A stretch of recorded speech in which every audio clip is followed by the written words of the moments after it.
nous avons commencé les tractations pendant que l'on préparait. Nous avions dit que on ne pourra pas arriver à l'alternance ni aux élections tant qu'on n'a pas encore trouvé quelqu'un qui allait représenter les intérêts de Dieu.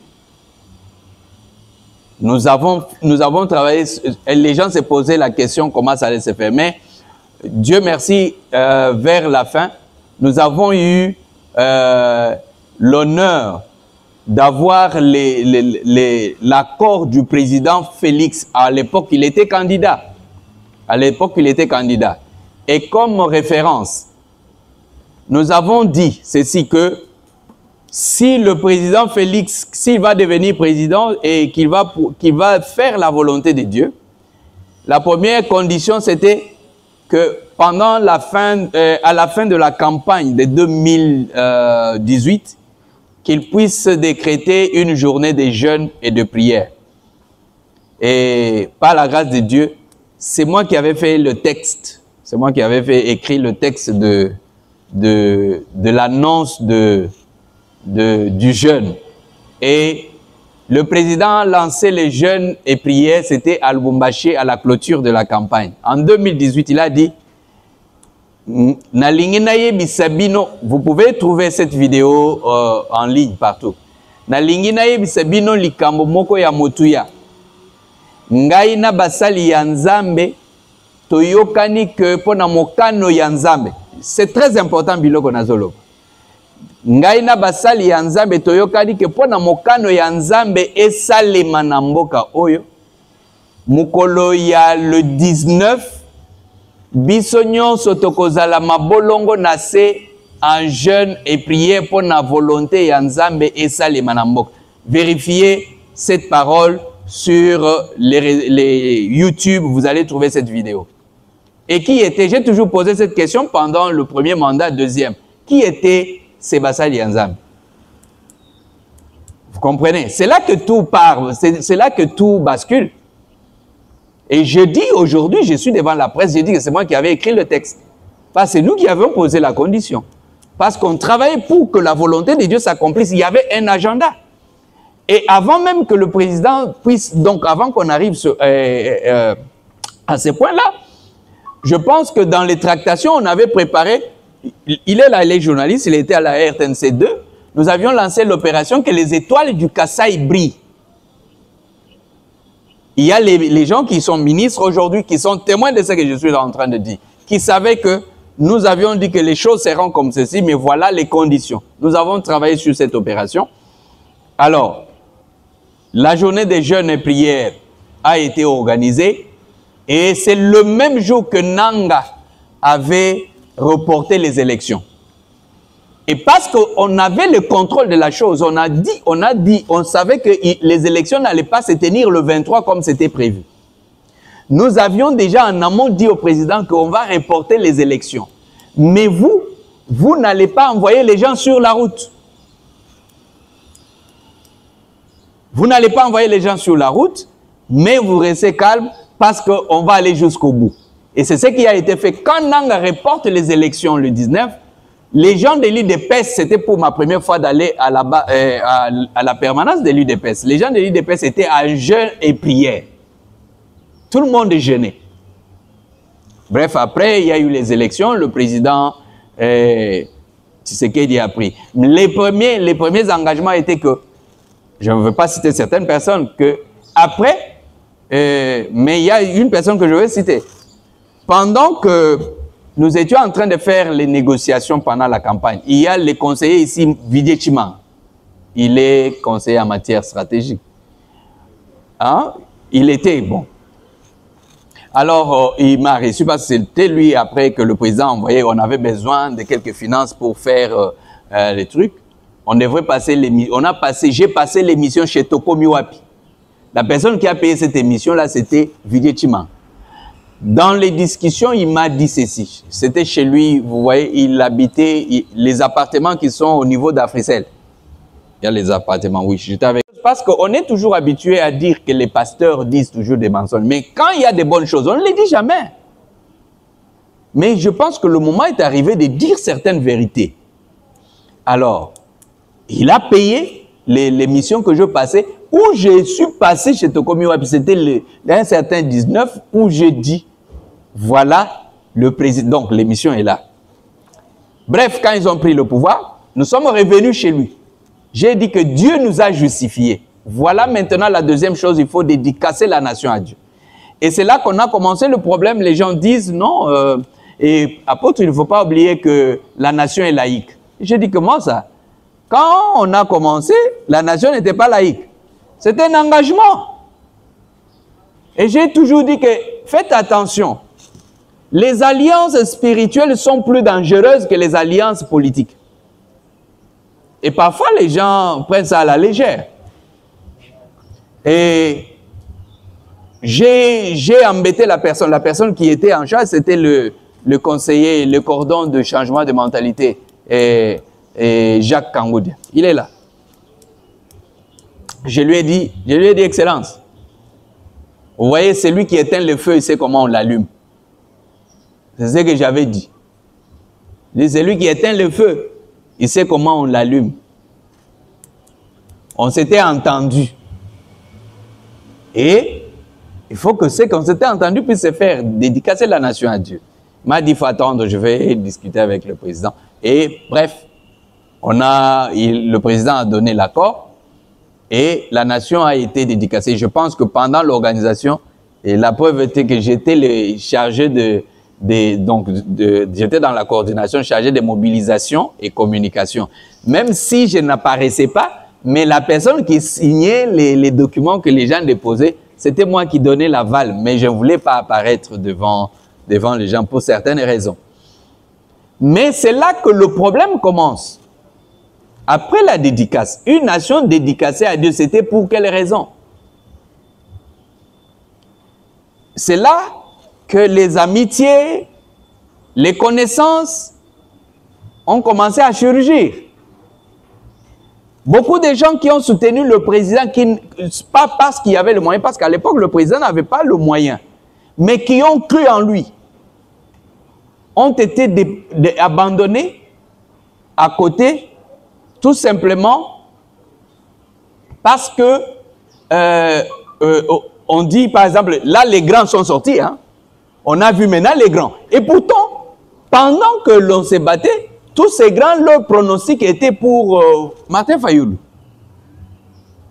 Ça ne se justifiait pas. Une personne qui n'a pas reçu la révélation pour votre devenir, comment il peut vous accompagner pour ce que vous allez réaliser? Voilà là où il y a eu le fiasco. Et je n'ai pas fermé ma bouche. J'ai dit que non. Et les gens peuvent retrouver dans les émissions. Je suis passé, j'étais même chez Congo Web. J'en ai parlé. Parce que personne ne pouvait me prouver le contraire. Quand j'ai demandé qu'on me montre, quand le président a dit que on prie, que c'est lui qui a dit ça, le grand là, qu'il montre ça. Personne ne peut. C'était des évidences. Mais tous ceux qui ne croyaient pas en lui sont devenus maintenant des pères spirituels et des grands. Et là, la spiritualité ne fonctionne pas comme ça. Il y a eu déjà un mécontentement de gens qui avaient pris le risque d'accompagner, de supporter le président pendant qu'il ne pouvait rien n'obtenir de lui. Et finalement, les réunions ont commencé à se faire. Maintenant, on appelle les grands. Et j'ai dit que non. Je pense qu'il y a eu des choses qui ont été organisées. Et quand j'appelle, on me dit, bon, apôtre, viens, toi, tu peux faire partie, tu es là. Mais les autres, il faut que tu les... J'ai dit que non. Moi, je représente les gens. Mon mandat, c'est pour représenter les gens, pas pour moi. Si les autres là ne participent pas, moi, je ne participe pas aussi. Mais, je le dis, il y a apôtre Bravo qui est à côté de moi. Je profite quand même pour... Quand on tournait par derrière pour leur donner des miettes comme ça, vous allez les trouver là-bas. Bon, voilà, nous étions là-bas, on a pris des photos avec les présidents. Je dis, mais écoutez, si le pays, nous sommes encore au niveau de prendre des photos avec le président pour les leaders, c'est qu'on n'a rien compris. Et les gens que nous dirigeons, est-ce qu'ils vont manger les photos que nous allons mettre sur les réseaux sociaux que nous étions avec le président de la République? Et on a continué et dans ce sens. Premier mandat, bon, il y a eu des choses qu'on devrait faire. deuxième mandat, on devait préparer le deuxième mandat. Bon, on se disait, bon, ce que nous faisons, nous le faisons pour le bien du pays. On continue malgré que peut-être ce n'est pas le président qui nous a donné la mission, mais c'est Dieu. Et je crois que avant, c'était au mois... Monsieur Ambroise, vous pouvez vous rappeler le mois que nous avons fait l'opération du Kasaï? Septembre. Oui, septembre, août, septembre, oui. Oui.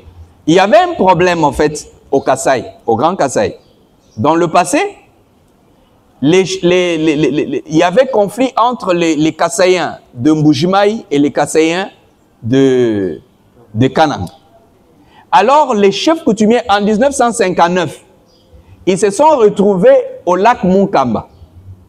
Et ils ont fait un pacte selon lequel les gens de Mbujimaï et de Kananga peuvent se marier, ils peuvent faire les affaires, donc le commerce ensemble, ils peuvent manger ensemble, mais ils ne peuvent jamais faire la politique ensemble. S'ils font cela, ça ne va pas marcher. Et voilà une loi. Maintenant, le président Félix se retrouve président, il se retrouve maintenant avec tout le monde. Et pendant des années, beaucoup de gens, des gouverneurs ont essayé de régler l'affaire. Ça ne tenait pas, les gens se séparaient toujours à queue de poisson. Et en 2021, j'avais commencé les opérations au Kasaï. 2022, et on m'a demandé un peu de négocier avec les chefs coutumiers du Kasaï central et des trucs. C'est ce que j'ai fait. Alors on s'est buté maintenant, il fallait réorganiser maintenant la rencontre à Munkamba pour que cette loi soit annulée. Et alors après là, il y a eu beaucoup de réclamations chez les chefs coutumiers. Ils ont beaucoup réclamé. Alors c'est ça vraiment qui me pousse à parler. Et nous arrivons au moment des élections, les élections se passent bien. Je ne veux pas parler de ce côté parce qu'il y a aussi à manger, à boire. Et à un moment donné, nous avons pu demander même qu'il y ait le report des élections parce qu'il y avait des pressions avec le président de la CENI et ainsi de suite. Il y a eu des compromis. C'est des choses que je ne suis pas autorisé de dire. Ce n'est pas de ça qu'il est question. Alors, on commence le mandat et puis, mais on s'est rendu compte que les politiciens se sont dit qu'ils sont devenus plénipotentiaires. Ils sont devenus omnipotents. Ils ont tout le pouvoir. Ce qui était faux. Parce que pour ceux qui connaissent bien l'histoire, l'indépendance du Congo n'a pas commencé avec les politiciens ni une quelconque rébellion armée. Ça a commencé par la pression spirituelle. C'est ça l'histoire. Alors, si l'indépendance du Congo a commencé par la pression spirituelle, d'où nous trouvons la citation du prophète Simon Kimango qui dit que le développement du Congo, la délivrance du Congo sera d'abord spirituelle, puis socio-économique. Parce que la politique a bénéficié du travail spirituel qui était fait en amont. C'est-à-dire l'action du prophète Simon Kimbangu, qui était l'homme spirituel, n'était pas seulement une action spirituelle à l'église pour prier. Non, il a affronté les colons pour la liberté de l'homme noir. Contrairement maintenant à l'évangile, à la doctrine, qu'on nous fait dire que non, l'église, il faut rester à l'intérieur. Ce qui est faux. Alors que l'indépendance a été conditionnée par les hommes spirituels. Alors, on a compris que comme il y a une destinée, parce que quand le président a pris fonction, il y avait, nous avons dit qu'il devrait réparer les hôtels spirituels, c'est-à-dire pour renforcer d'abord le Congo sur le plan spirituel. Et Dieu m'a dit à l'époque que, bon, l'avenir politique du président Félix sera chez les Kimbanguistes. Et je sais qu'en ce moment-là, quand je dis que non, nous allons travailler avec les Kimbanguistes, les gens disent que mais voilà un faux apôtre. Il dit comment maintenant il va travailler avec les Kimbanguistes. Je dis que mais non, écoutez, la spiritualité n'est pas le christianisme. Il faut qu'on se comprenne.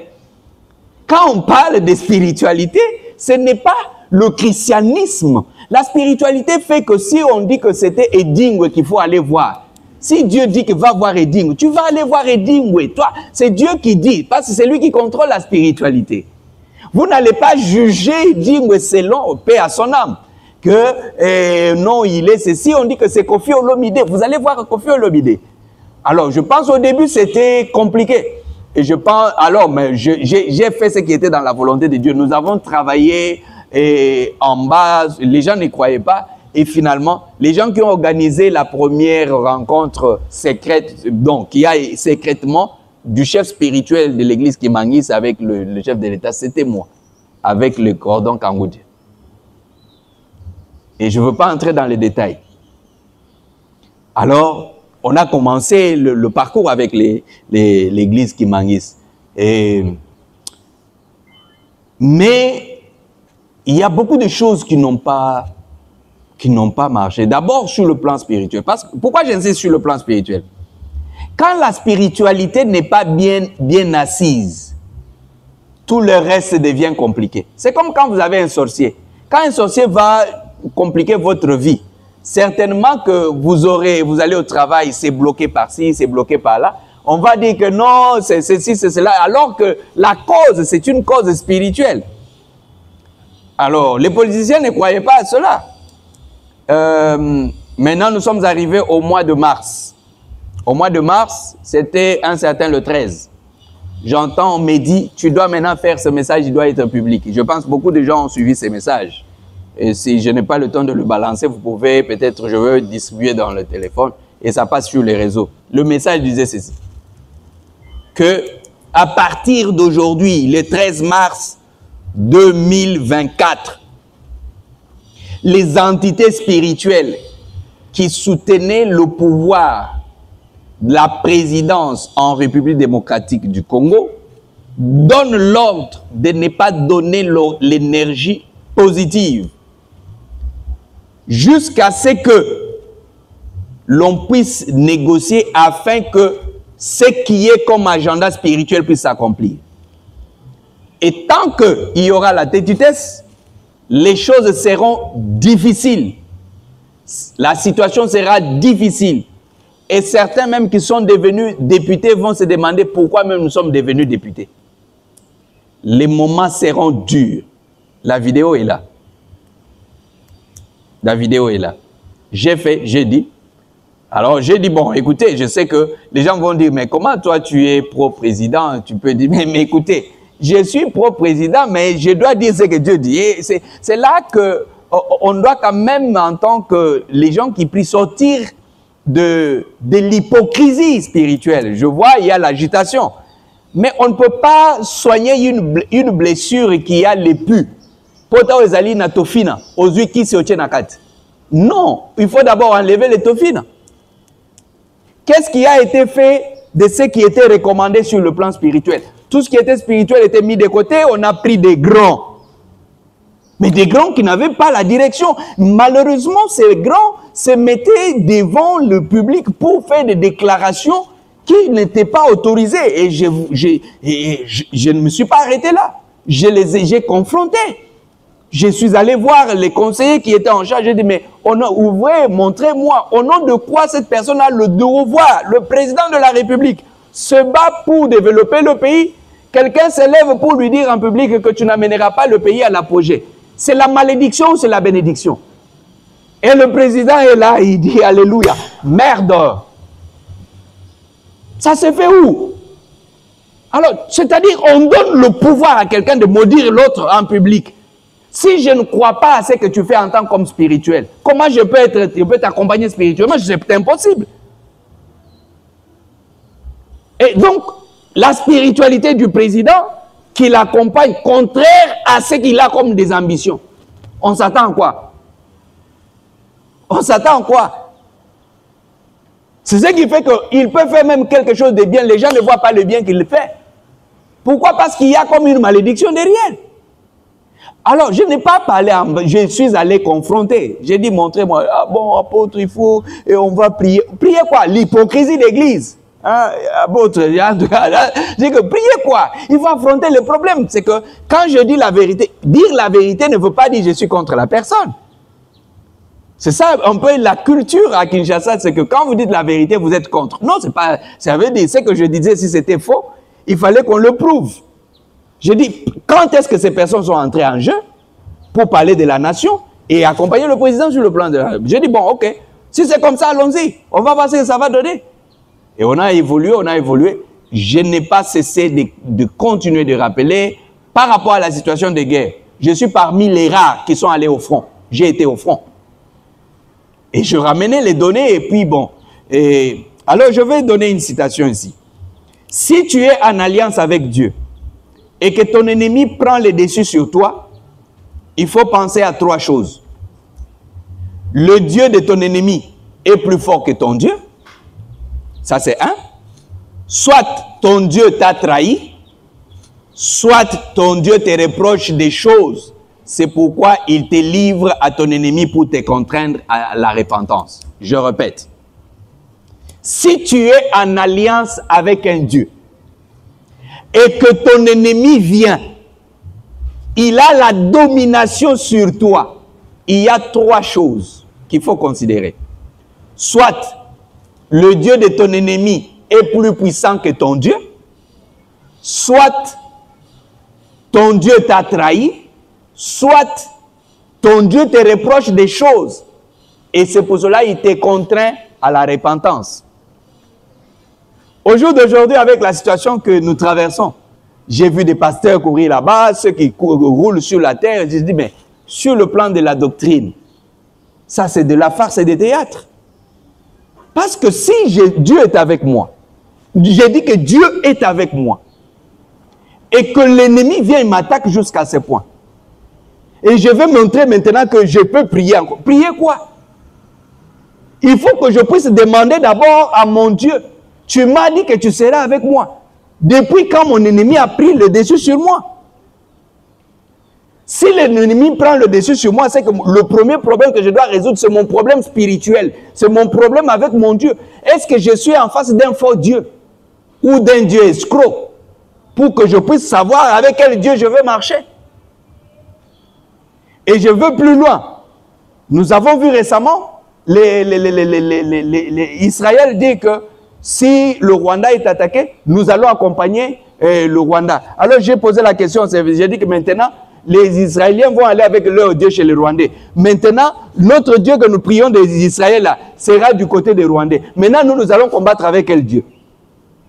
Donc nous serons dans un combat sans Dieu. Cela doit nous amener à comprendre que le Congo a un Dieu. Le Congo a un Dieu. Et notre Dieu est plus fort. C'est celui qui nous a donné tout ce que nous avons.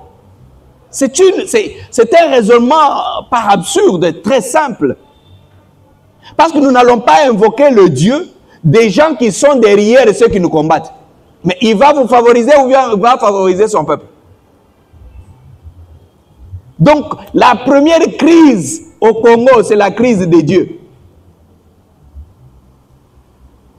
C'est la crise spirituelle. C'est pas là, j'ai expliqué tout ça, c'est pour vous faire comprendre que la crise que nous voyons, c'est la crise spirituelle. Par la grâce de Dieu, j'ai circulé les coins du Congo.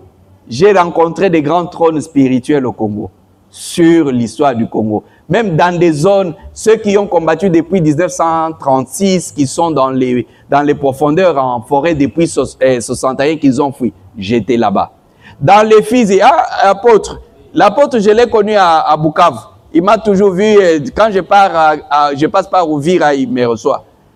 Il me voit souvent passer par là, mais pas voir Makobola. C'est-à-dire, on a travaillé. Dans le Congo central, n'en parlons pas. Au Kasaï, n'en parlons pas. Alors, ça veut dire quoi? Ça veut dire que, et quand vous analysez, vous essayez d'approcher, le problème reste d'abord un seul. Le problème du Congo est spirituel. Et quand on parle spirituel, les gens vont dire, mais vous pensez que vous les pasteurs, je ne parle pas des pasteurs, je parle du problème spirituel.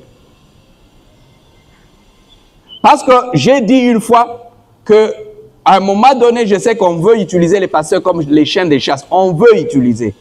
En utilisant les biens matériels, en utilisant l'argent, bon, faites ceci, faites cela. Mais il est vrai que certains peuvent succomber, mais ce n'est pas tout le monde qui va succomber.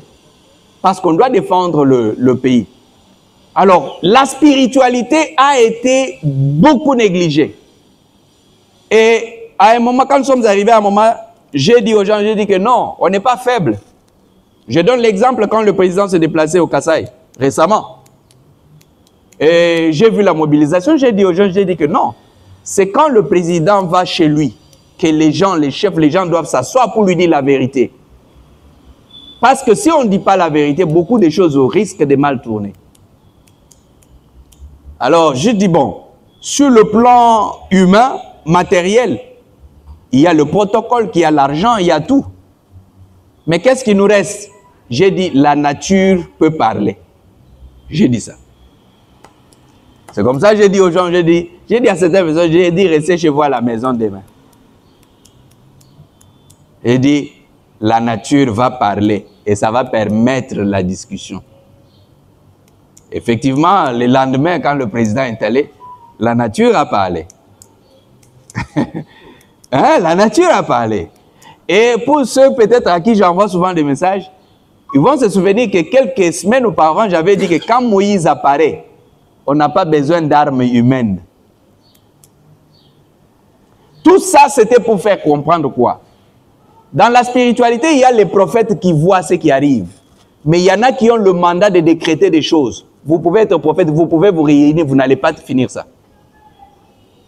Je vois, on recourt parfois, et bon, allons prendre celui-ci, celui-là. Même les chefs coutumiers ou les féticheurs, quand il va faire, on va lui dire oui, il peut avoir les démonstrations. Mais selon le temps, on lui dit que ça ne peut pas passer. Ce qu'il va faire, c'est quoi? C'est de l'escroquerie financière. Et au jour d'aujourd'hui, personne ne pourra dire que ce que j'avais dit ne s'est pas accompli. Et je répète que dans ce pays, nous avons l'arche des guerres.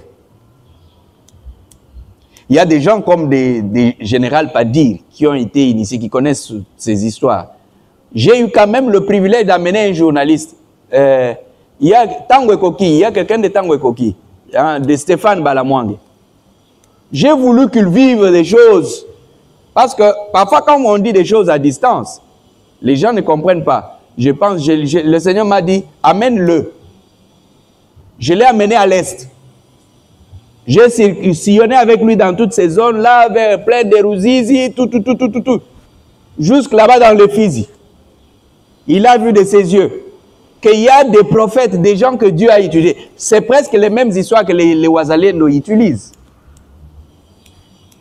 Parce que presque le père des Wazalendo sur le plan spirituel, c'est quelqu'un qu'on connaît, c'est quelqu'un qui nous a... Donc, on a quand même travaillé. Ça veut dire que les situations sont gérables. Le Congo, sur le plan spirituel, nous avons une force qu'on ne peut jamais imaginer. Mais, il faut que l'on puisse parler. Mais le plus grand problème, j'étais récemment vers Chouapa, où je suis allé voir les gens qui sont en brousse depuis 1961, qui étaient aussi des hommes spirituels. Mais ce que j'ai compris, c'est qu'en fait, nous nous sommes retrouvés devant une race, les nouveaux colons en peau noire. Vous comprenez? Ça veut dire que nous nous retrouvons devant une nouvelle colonisation, mais cette fois-ci, une colonisation et par les frères, mais en peau noire, qui se prennent supérieurs, qui trouvent que nous sommes non. Mais entre-temps, nous devons aussi comprendre qu'il y a eu la réincarnation des personnes pour amener le changement. Donc, en un mot, je dirais et je le confirmerai que la grande cause de ce que le Congo vit aujourd'hui, c'est la question spirituelle. Et la situation reste pendant, même les chefs spirituels, les chefs coutumiers qui veulent faire leurs histoires, quand ils m'appellent, je discute avec eux. Je dis que, mais non, écoutez, vous voulez faire les choses parce qu'on veut vous voir. Mais il faut le faire en disant la vérité. Parce que c'est plus facile aujourd'hui. Nous allons soutenir notre pays. Mais vous allez soutenir avec quel Dieu? Les autres ont lancé le programme nous allons prier pour la nation. J'ai dit, vous avez prié pour la nation combien de fois? Qu'on me montre, depuis qu'on rassemble les gens au stade, en dehors de la journée de dédicace. Après tous les rassemblements, quel est le message prophétique qu'on nous a amené du stade, qu'aujourd'hui nous étions au stade, et voilà ce que Dieu a dit, et cela s'est accompli dans ce pays. Est-ce qu'on peut nous montrer un seul? Non, il n'y en a pas. Ça veut dire qu'on veut utiliser maintenant, bon, les choses. Non, il y a des gens qui ont le mandat, il faut respecter. Alors, et quand la spiritualité pose problème, tout le reste, la justice ne peut pas tenir, parce que du moment qu'il y a la fraude spirituelle, la justice va tenir sur base de quoi? Voilà pourquoi, voilà les gens qui ont beaucoup travaillé avec le vice-premier ministre, ministre de la Justice, Constant Moutamba, sur les questions d'église. Je pense, hein, ministre d'État, Constant Moutamba. Alors, quand ils ont fait, je pensais que quand ils parlaient d'église, bon, et parfois on dit que, mais toi tu as une ligne tranchée. Mais j'ai dit que ce n'est pas une ligne tranchée, je lui ai demandé, je l'ai appelé, j'étais avec lui, j'ai dit que, mais ce n'est pas à l'État de définir qui est l'église. Parce que l'église est supposée être spirituelle. Comment maintenant l'État va définir la ligne de l'église? Il faudra que l'église s'organise pour déterminer qui est l'église. Alors, c'est maintenant l'église qui va donner ça à l'État et l'État va encadrer pour sécuriser. Mais quand l'église devient maintenant le produit de l'État, c'est que la spiritualité est partie, nous sommes déjà dans la formalité. Et je n'ai pas cessé de défendre cela. Je suis resté, j'ai dit que je vais défendre ce qui est spirituel. Je vais défendre l'identité véritable de l'église. Et tout en comprenant les enjeux. Alors, parce que quand la spiritualité est bafouée, la justice ne peut pas tenir. Il y a des choses, même la criminalité peut augmenter. Les gens pensent que ça augmente parce qu'il y a la mauvaise gestion. Mais il n'y aura pas la mauvaise gestion comment lorsque la spiritualité est bafouée. Il y a eu dans ce pays beaucoup de promesses, même spirituelles, qui n'ont pas été tenues. On peut faire des promesses aux politiciens et ne pas les tenir, il n'y a pas de problème. Mais les promesses aux hommes spirituels, il faut les tenir. Les dettes spirituelles, il faut toujours les payer.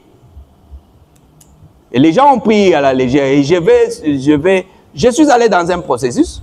On me dit qu'il faut faire venir un prophète comme ça du Cameroun. Je me suis arrangé, j'ai payé un billet à un prophète que je connaissais, un Camerounais. Je ne lui ai rien dit. Il est venu. Je voulais avoir la température. Il était ici au mois d'août. Mais au moment que nous étions en train de travailler avec lui, une chose est sortie, en présence d'un conseiller du président. On a fait allusion, on dit que voilà le père biologique du président de la République n'est pas en paix dans la tombe. Ce monsieur-là ne connaît pas la politique, ne les a jamais connus. Voilà le problème. Il n'est pas en paix, il est agité là-bas à cause de la situation. Et voilà ce qui va arriver. Il y aura, le sang va couler si vous ne prenez pas, si on n'écoute pas. Et voilà. On a donné le truc. J'ai reproduit une image de l'avenir. Mais les gens ne comprenaient pas. Voilà pourquoi quand les gens font des bruits, j'ai demandé à ceux qui connaissent la nécromancie. Parce qu'il faut qu'on puisse sortir du mensonge. J'ai dit que ceux qui font la nécromancie, c'était le jour de l'anniversaire de la mort du vieux Étienne. J'ai dit que ceux qui maîtrisent la nécromancie, allez à la tombe du vieux Étienne. Faites l'incantation, appelez, demandez. Les morts parlent. Et cela, peut-être, les gens peuvent le faire de manière différente. Et vous aurez le même résultat. Pourquoi? Ça, c'est une situation extrême. Parce que je me suis dit que, comme on ne peut pas dire qu'on dit que ça, c'est la prophétie, c'est faux. Mais allez au moins interroger les morts. Mais tout le monde fait semblant. Écoutez, quand on veut gérer une nation, même quand on vous demande d'entrer dans l'eau, vous allez entrer. On ne peut pas gérer la nation et on a peur de la haute spiritualité. Non. Toutes les nations, les Macron, c'est des francs-maçons. C'est-à-dire ils jouent leur carte pour dominer les autres. Mais alors, par le rêve, donc vous voyez, je parle un peu de la spiritualité en général. Une spiritualité négligée. Alors, c'est la difficulté devant laquelle nous nous retrouvons. Nous avons des armes spirituelles que nous pouvons utiliser pour atténuer la situation, donc pour même créer des... Rwanda ne peut pas tenir. Mais le problème, c'est que nous ne pouvons pas aller de l'avant tant que le pouvoir ne négocie pas avec les hommes spirituels. Je reçois beaucoup de coups de fil. Parfois, quand des choses compliquent, on m'appelle, apôtre, tu es où? Non, bon, tu peux venir à l'OIA ici. Bon, voilà, c'est toi qui comprends. Je dis, oui, bon, voilà. Et ça, mais écoutez, le problème demain, vous comprenez? C'est-à-dire, le problème, on veut, c'est-à-dire, ngebu, nous sommes à l'église pour... Non, c'est du mensonge. C'est du mensonge. Alors, le problème spirituel qui doit être réparé, nous asseoir, réparer les choses, c'est très important. Parce que si on s'entête, l'avenir peut nous surprendre. Je préfère ne pas dire ça ici devant les caméras. Parce que ce que je veux dire aujourd'hui, ça sera comme ce que j'ai dit dans le passé, mais qu'on n'a pas écouté. Aujourd'hui, nous avons les résultats. Parce que je dis, chacun peut aller vérifier. Je l'ai dit, c'est ancien. Mais je vais dire encore quoi qu'on n'écoute pas. Alors, je vais sauter sur... Donc, je dis, la cause, c'est spirituel. L'affaire des négociations. Il y a les négociations à l'interne, il y a les négociations à l'externe. Les négociations, là, on va négocier avec qui?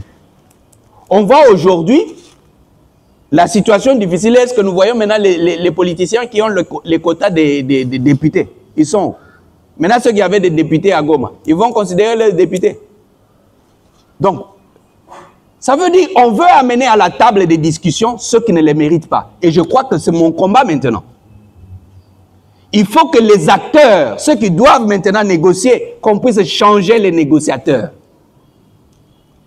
Je l'avais dit l'année passée, j'ai dit 2025, il y aura une nouvelle configuration politique en RDC. Et cela par le vent spirituel. Je le dis, je n'ai pas caché. Et avant la fin de l'année, j'ai dit, les gens vont commencer à tomber. On n'est pas faible, je le dis. On n'est pas faible. Je sais ce que je dis. On n'est pas faible, on est fort. Mais la spiritualité est toujours patiente. On prend le temps, on observe, on joue à la faiblesse, alors qu'on est la force. Donc, on ne peut pas parler de négociations à l'interne sans considérer les hommes spirituels. Et là, je ne parle pas des religieux. Je parle des spirituels qui ont annoncé la chose. Les hommes spirituels qui ont annoncé que ça va devenir comme ça. Mais comment vous allez prendre maintenant les gens comme les catholiques pour gérer quelque chose dont ils n'avaient pas la vision? Tout simplement par la tradition. Non, ça ne va pas marcher. On va chercher, nous allons chercher les grands, ils vont aller prier. Quel grand? Il est grand dans son église et qu'il reste dans l'église. Mais dans l'affaire de la nation, il n'est pas grand. Qu'il nous montre les évidences. Toutes ces personnes-là qui donnent les évidences de terrain, il n'y en a pas. Il n'y a que le trafic d'influence de masse. Que voilà, nous avons ceci, nous avons... Mais on connaît l'efficacité de la spiritualité par le fruit et non pas par le nombre de rassemblements. Parce qu'en vérité, la spiritualité qui bouge les nations, ce n'est pas en public, c'est en secret. Quand Élie a décrété qu'il n'y aura pas la pluie pendant 3 ans et 6 mois, il n'avait pas rassemblé tout Israël. Il ne faisait pas l'unanimité en ce moment-là. En ce moment-là, il n'y avait que les prophètes de Baal qui faisaient l'unanimité. Il régnait en Israël, les prophètes de Baal, ils étaient nombreux. Mais Élie seul a décrété. Donc c'est pourquoi j'avais dit que dans ces trucs-là, qu'il y a des choses, nous n'allons plus les dire en secret, parce que nous sommes arrivés au temps d'Élie, que eux là, les grands là, disent, et que nous puissions dire. J'avais dit que celui qui a la force enlève la clé boa de ce que nous avons dit, et ramène les choses en ligne, on verra. Personne n'a pu enlever et je vais continuer. Parce qu'il y a une réclamation légale. Ce que je dis, je ne le dis pas à mon nom. Ce n'est pas à mon nom. Mais j'ai dit, même les morts vont vous dire que ce que ce monsieur dit est vrai. C'est pourquoi j'ai donné l'autorisation à ceux qui... Quand les chefs de Mboujima m'ont appelé, les chefs qui a intronisé le président, là, il m'avait appelé ces jours. Alors je lui ai dit, mais allez consulter les morts. Qu'ils vous disent. Donc vous faites quelque chose qui est même contre les morts, vos ancêtres. Akabe Kamwa. Alors, maintenant vous allez le faire comment? Tout simplement pour faire amuser. Non, nous aimons notre pays.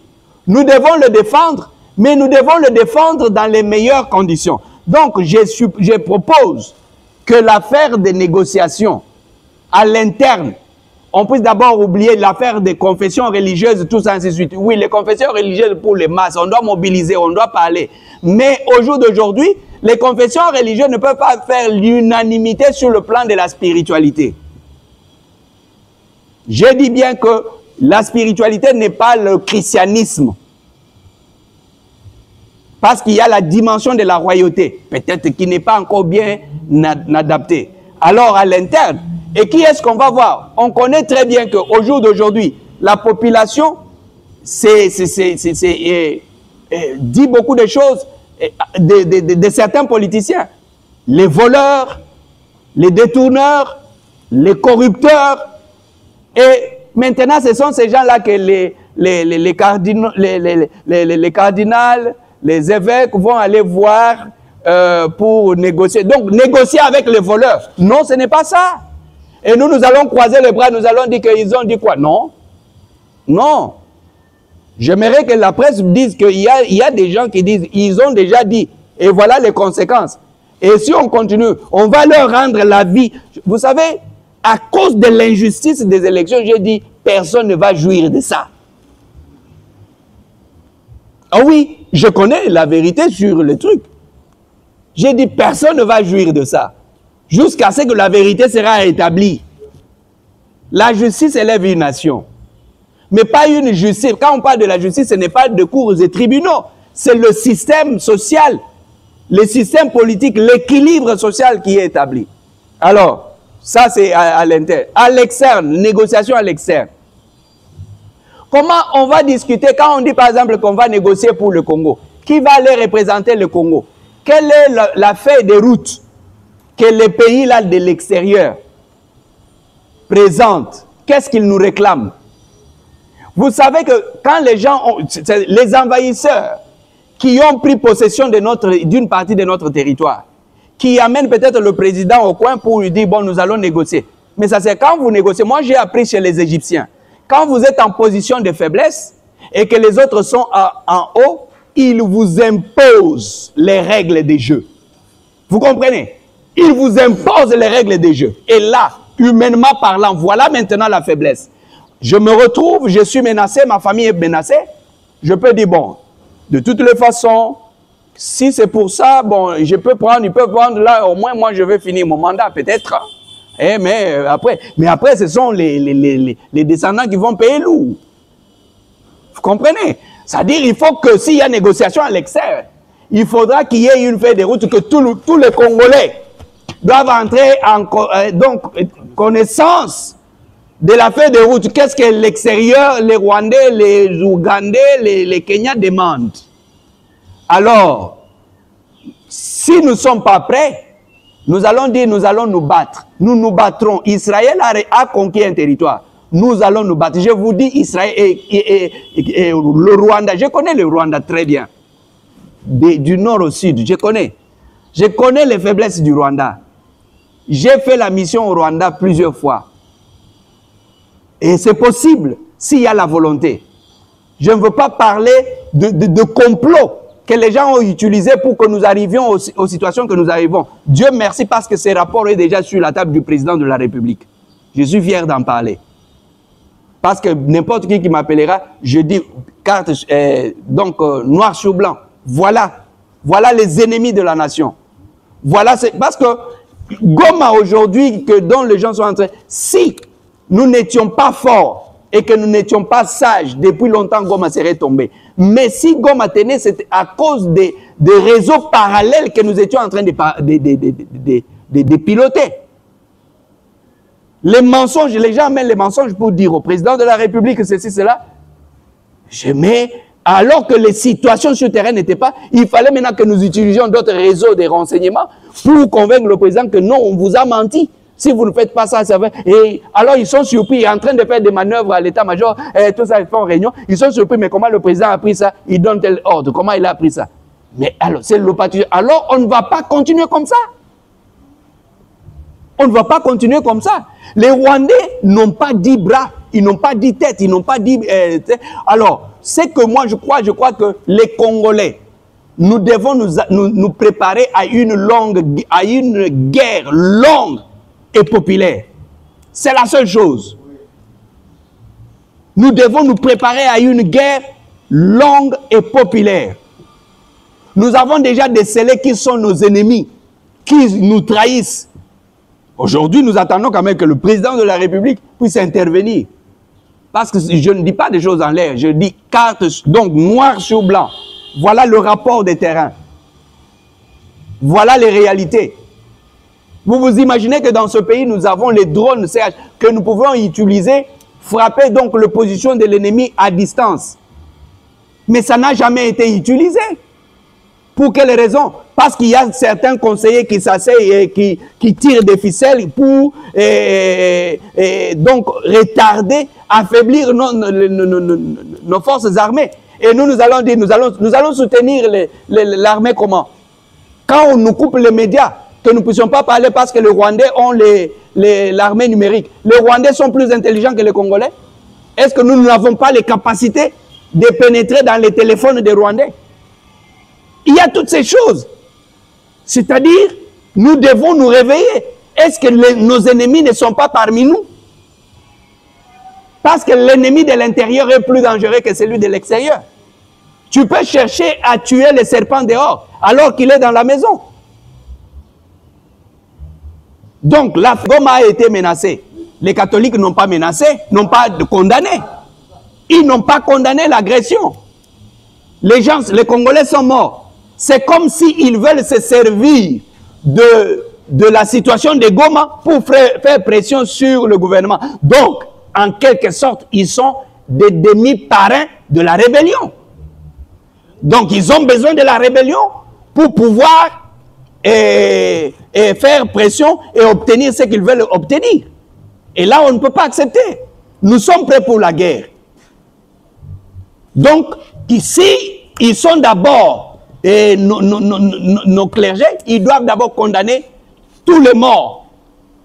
L'agression, pourquoi Nanga a mené les Rwandais? Il a mené tous ces étrangers envahis. Parce que si c'était vraiment la libération, les Rwandais, les fils de Museveni n'auraient jamais écrit que maintenant c'est un grand jour. Le Rwanda vient d'élargir, de récupérer son territoire qu'il avait perdu. Mais vous comprenez? Donc ce n'était plus une lutte de changement de mauvaise gestion, c'est maintenant la récupération d'un territoire que le Rwanda avait perdu. Mais non, mais on est où? On est où? Or, la vérité est que le Rwanda n'a jamais été, c'est le Rwanda qui était une province du Congo, et non l'opposé. Alors,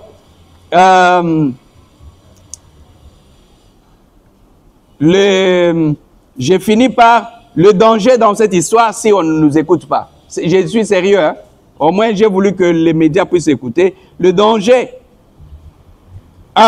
le président et sa famille en difficulté éternelle, le danger peut devenir, parce que je l'ai dit à quelqu'un, j'ai dit écoutez, on doit aider le président de la République. Parce que on veut suyer quelque chose. J'avais dit que le pouvoir était suyé. Le deuxième danger, c'est le déchirement du Congo. Si aujourd'hui on arrive à déséquilibrer complètement le pouvoir du président Félix, je vous dis que le Congo va aller pour longtemps déchirer. Déchirer. Parce que, nous ne devons pas douter de cela. Il y a des gens qui amènent la menace sur les Kassaïens. Mais les Kassaïens seront obligés de se défendre. Et en voulant se défendre, vous pensez que ça sera quoi? N'oubliez pas que il y a en 97 ou bien je ne sais pas en quelle année, ou 92, les Grands Kasaï est resté autonome par rapport au reste du Congo. Ils se sont gérés pendant presque 3 ans quand ils ont refusé de manger les nouveaux Zaïre. Mobutu était encore au pouvoir. Donc ils ont eu une économie à part, une administration à part. Est-ce que c'est cela que nous voulons de notre pays, le Congo? Alors, nous avons tout intérêt à soutenir d'abord le président de la République parce que c'est lui le garant, à l'accompagner d'abord parce qu'avec lui, nous pouvons réajuster les choses.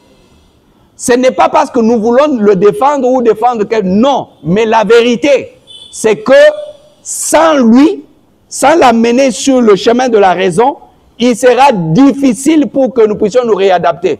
Est-ce que c'est la situation d'AFDEL, des 97 que nous voulons vivre à Kinshasa? Vous savez comment les choses étaient? Est-ce que pour cela, est-ce que je veux dire que c'est leur problème? Non, c'est ton problème, mon frère.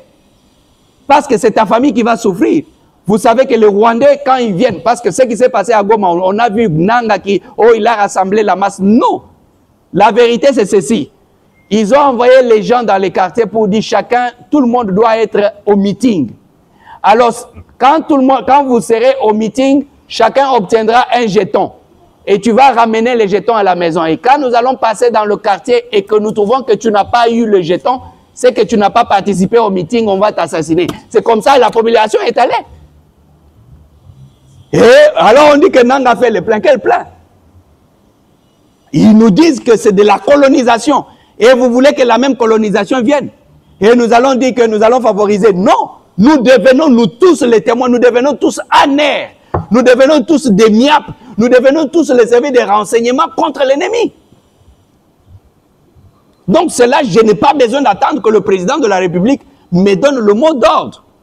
Donc ça, cette affaire, nous devons tous, c'est pourquoi nous avons dit, défendons d'abord la patrie. Mais pour d'autres négociations, nous demandons que la spiritualité soit considérée.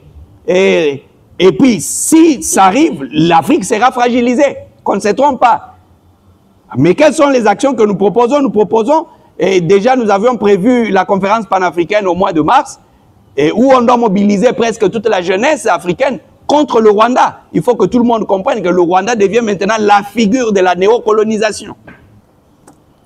Le jour de l'investiture, vous avez vu que les chefs coutumiers sont passés devant pour donc faire le rite et donner le pouvoir au président. Et on l'a fait monter sur la peau de léopard. Et après, on lui a donné des symboles, des bagues, tout ça, ainsi de suite. À la fin, le président prend ses histoires, il donne à quelqu'un. Il dit, garde pour moi. Garde pour moi et je vais vous inviter pour que vous puissiez venir me remettre. La spiritualité dans les moindres détails. On dit que l'eau de la rivière ne retourne pas d'où elle est venue. C'est ça le langage que dans la tradition. Tu ne peux pas retourner.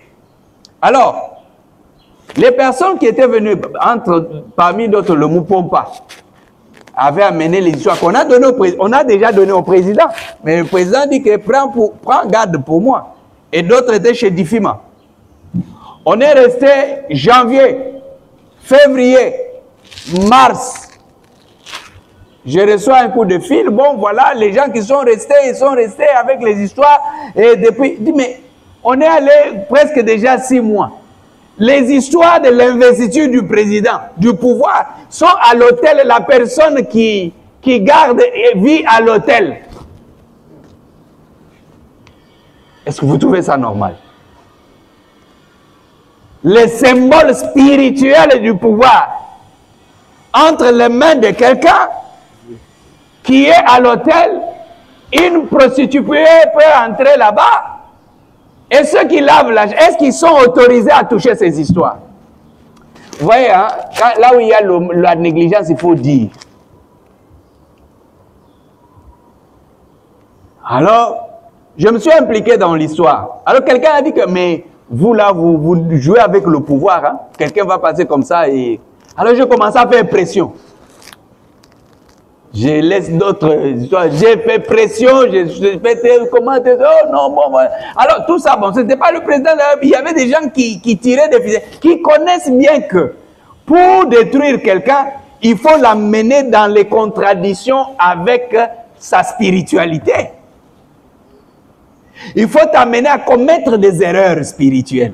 Et ça, c'était des erreurs. C'était après des débats. Les symboles du pouvoir. Il faut maintenant qu'on commence à chercher les audiences. C'est comme ça, en dernière minute, je pense au mois de juin, que les gens ont vu que les chefs coutumiers ont été reçus pour remettre. Ils ne remettaient pas, ce n'étaient pas les choses que les chefs remettaient en ce moment-là. C'était les histoires de l'investiture. C'est comme ça que les gens disent que non, le président est allé prendre les fétiches. Non. Mais déjà en prenant la situation à ce point-là, je dis que non, quelque chose cloche. Comment moi, vous me donnez les symboles du pouvoir et je vais attendre qu'on commence, c'est-à-dire et ça a été fait en public. Pour d'autres, ce qu'il a dit, d'autres de l'étranger, on a amené quelqu'un, bon, que le président a dit que c'est le père spirituel, hein, tout le monde a suivi. Mais je me battrai pour la vérité parce qu'en fait, c'est ça qui fait les choses. Quand on l'a amené, à la veille, j'étais au courant, non, il va faire la prière, ça. J'ai dit que niet. Le Congo n'a pas besoin d'importer la spiritualité d'ailleurs pour affermir son pouvoir. Nous avons tout ce qu'il faut sur le plan spirituel ici au Congo. Dans le fétiche, dans le spirituel, même dans n'importe quoi, nous avons tout. J'ai vu dehors, j'ai vécu, j'ai circulé dehors. Sur le plan spirituel, je sais que nous colonisons beaucoup. Mais au nom de quoi on doit aller prendre quelque... En fait, c'était tout un plan, tout un agenda. Dit que donc, désormais, pour résoudre un problème spirituel au Congo, nous devrons aller chercher quelqu'un à l'étranger. Ça veut dire que le Congo devient déjà esclave. Donc, notre sort sera déterminé. J'ai dit niet. Je leur ai fait des problèmes la veille, la nuit là. J'ai fait des problèmes jusqu'à ce que le lendemain, on a dit à la personne non. J'ai dit que non. Si la personne va aller prier pour le président chez lui, qu'il aille prier pour lui chez lui, mais pas en public. En public, qu'on nous amène les Congolais. Il y a les Congolais qui ont l'onction, qui ont le mandat. Parce que on vend la destinée d'un peuple d'abord par ses engagements spirituels. Donc c'est pour dire que la clé du problème, elle est d'abord spirituelle. Ce ne sont pas, les prêtres ne pourront pas résoudre. Les prêtres, si les prêtres pouvaient résoudre le problème, à la fin du mandat de Kabila, qui on a utilisé pour rendre la vie difficile aux prêtres, ce n'est pas nous ici. Quand ils ont décrété les trucs des cloches, mais nous avons absorbé leur énergie. Alors, ça veut dire qu'ils ont la forme de ce qu'ils ont sur le plan humain. Mais sur le plan spirituel, pour la destinée du pays, non. Et continuer comme ça, si le gouvernement s'entête, les spirituels aussi vont dire, nous allons, alors on va. Et c'est pourquoi il y a quelque temps, je dis, il y a un vent qui va souffler, il faut que le président contrôle le vent. Parce que si un vent souffle et que vous ne le contrôlez pas, il risque de vous emporter. C'est-à-dire quand le vent souffle, vous devez savoir dans quelle direction il part. Alors si vous ne le contrôlez pas, il finit par vous créer des problèmes. Donc le vrai problème, il est d'abord spirituel. Il faut que des personnes, des trônes, là où il y a des dettes spirituelles à payer, il faut que ça soit payé. On voit, on sait que ce soit chez les chefs coutumiers, on sait qui joindre, on sait qui dit quoi, on sait qui réclame quoi. Et quand on aura fini ces problèmes à l'interne, nous allons attaquer et le Rwanda ne tiendra pas. On a la capacité de créer des abeilles. Non, bon, les histoires des abeilles, quand ça s'est passé, j'étais là. Quand l'histoire d'abeilles dont le président parlait, j'étais là. Alors, et comment? Les catastrophes naturelles, cela est possible. Parce que, mais, qu'est-ce qui fait que le Rwanda devient fort? Donc, je reviens toujours à la phrase du départ. Si tu es en alliance avec un Dieu et que ton ennemi prend les dessus sur toi, il faut penser à 3 choses. Les dieux de ton ennemi, soit le Dieu de ton ennemi est plus fort que ton Dieu, soit ton Dieu t'a trahi, soit ton Dieu te reproche des choses. C'est pourquoi il te livre à ton ennemi pour te contraindre à te repentir. Alors, nous ne pouvons pas nous lever comme les gens d'église. Oh, nous allons prier. Mais vous allez prier comment d'abord votre Dieu vous a abandonné pour que la situation arrive comme ça. Donc, avant de prier, il faut demander à votre Dieu qu'est-ce qui se passe. Parce que tu as promis d'être avec nous. Il ne faut pas continuer dans les hauts, nous allons organiser prière. Quelle prière? Si vos prières là faisaient quelque chose, nous ne serions pas arrivés à ce que nous sommes arrivés. Donc, le problème est spirituel et c'est connu, ça a été dit. Que si on n'obéit pas, tous ceux qui gouvernent là ne vont pas gouverner en paix. Personne ne va gouverner en paix, c'est mandat. C'est ce qui a été dit. Il faut qu'on revienne à la table pour discuter d'abord. C'est quoi? Vous voulez quoi? On vous dira, à gauche il y a ça, à droite il y a ça, à l'église. L'église des réveils qui parle, bon, même s'il ne parle pas au nom d'église des réveils. J'avais les larmes aux yeux quand ils ont organisé le sommet de l'unité. Et ils ont cherché pour payer les problèmes. C'était combien? La salle, 30 000 $. J'ai dit, mais une église qui organise des choses pour le pays, en train de pleurer pour 30 000 $, alors que vous le faites pour le gouvernement. Comment? Et vous commencez à faire appel de fonds dans l'église. C'est qu'il y a un problème. C'est qu'il y a un problème. Donc, il faut que nous puissions régler ces problèmes-là. Évitons les histoires des grands... Non, c'est le problème des contenus. Et je pense que nous sommes presque dans la période des Michée avec 400 prophètes. Tout le monde parle comme ça et Michée est en train de parler dans l'autre sens. Mais curieusement, ce que Michée est en train de dire, c'est ce qui est en train d'arriver. Alors, dites-moi maintenant, qui dit mieux? Nous avons le choix à faire. Les médias peuvent faire leur travail de passer le message, parce que je dis n'est pas nouveau. Voilà pourquoi à un moment donné, quand Dieu m'a dit, retire-toi un peu. On a l'arche de guerre dans ce pays. On a tout ce qu'il faut pour Alors, qu'est-ce qu'on en fait? Merci beaucoup, papa.